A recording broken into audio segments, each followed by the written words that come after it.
இந்த அம்பாள் ஒரு அழகான ரூபம் எடுப்பா. மனிதருக்கு நோய் வரும்போது அவளால் அதை தாங்கிக்க முடியாது. அப்படி இருக்கும்போது விரிந்த தாமரை போல அவளுடைய கால்கள் உருவாகும்.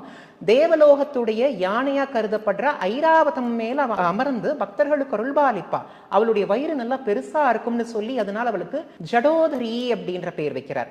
அது மட்டும் இல்லாம அவளுக்கு 2 கரங்கள் இருக்கும். ஒரு கையில இந்திரனுடைய வஜ்ரம் இருக்கும், இன்னொரு கையில ஆசீர்வாதம் அவள் செய்வா.